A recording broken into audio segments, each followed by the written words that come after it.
ఆలయాల్లో ఉత్సవాలు జరిగినప్పుడు ఏనుగులపై దేవదేవులను ఊరేగించడం సాంప్రదాయం. కొన్ని చోట్ల ఆధ్యాత్మిక కార్యక్రమాలు ఏవి జరిగినా ఏనుగులను ఊరేగించడం ఆనవాయితీ. అందుకోసం మావటి వాళ్లు తర్ఫీదు ఇచ్చి దైవ కార్యక్రమాలకు ఉపయోగించడం జరుగుతుంది. ప్రకృతి ఒడిలో హాయిగా స్వేచ్ఛగా బతకాల్సిన ఏనుగులు బందీలుగా ఉండాల్సిన పరిస్థితి ఏర్పడింది. ఇలా చేయడం వల్ల ఏనుగులు వాటి తల్లుల నుంచి దూరమవుతున్నాయి. అయితే ఇలాంటి సమస్యలు రాకుండా లాభాపేక్ష లేకుండా జంతు హక్కుల సంస్థ పెటా ఇండియా సరికొత్త ఆలోచన చేసింది. గజారోహణ సేవ కోసం ఏనుగులు బదులుగా ఎలక్ట్రానిక్ ఏనుగులను తీసుకొచ్చింది పెటా ఇండియా. అచ్చం ఏనుగులాగానే ఉండే విధంగా వీటిని తయారు చేశారు. ఎలక్ట్రానిక్ ఏనుగులను ఉపయోగించడం ద్వారా నిజమైన ఏనుగులు తమ కుటుంబంతో కలిసి జీవిస్తాయని, నిర్బంధం నుంచి విముక్తి కలుగుతుందని పెటా ఇండియా చెబుతోంది.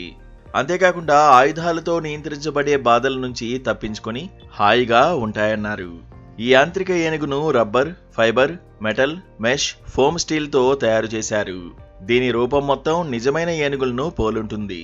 ఈ ఎలక్ట్రానిక్ ఏనుగు తల ఊపగలదు, తొండం ఎత్తగలదు, చెవులు కళ్లను కూడా కదిలించగలదు. అంతేకాదు తొండంతో నీటిని కూడా చల్లుతుందని పెటా ఇండియా కంపెనీ సభ్యులు చెప్తున్నారు.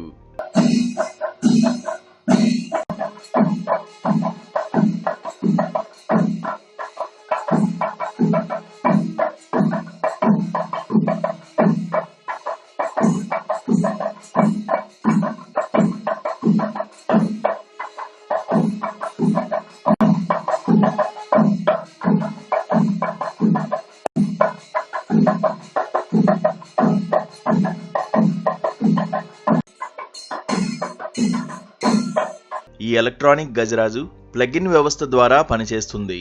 వీల్ బేస్ సాయంతో వీధుల గుండా ఊరేగింపులకు సులభంగా పయనిస్తుంది. తాజాగా కేరళ త్రిశూరులోని కొంబర శ్రీ కృష్ణస్వామి ఆలయానికి ఇలాంటి యాంత్రిక ఏనుగుని విరాళంగా సమర్పించారు ప్రఖ్యాత సితారు విద్వాంసురాలు, ఈ ఏడాది గ్రామీ నామిని అనౌష్కా శంకర్. సుమారు 800 కిలోగ్రాముల బరువున్న ఈ ఏనుగును ఆలయంలో ఆవిష్కరించారు. ఈ యాంత్రిక ఏనుగు పేరు కొంబర కన్నన్. ఇలా పెటా ఇండియా కేరళ ఆలయాలకి యాంత్రిక ఏనుగుల్ని ఇవ్వడం ఇది 5వసారి. త్రిశూర్ జిల్లాలో మాత్రం 2వది. ఇటీవల మలప్పురంలోని ఒక మసీదులో మతపరమైన వేడుకల కోసం కూడా ఒక యాంత్రిక ఏనుగును అందించింది. నిజంగా పెటా చొరవ ప్రశంసనీయమైంది.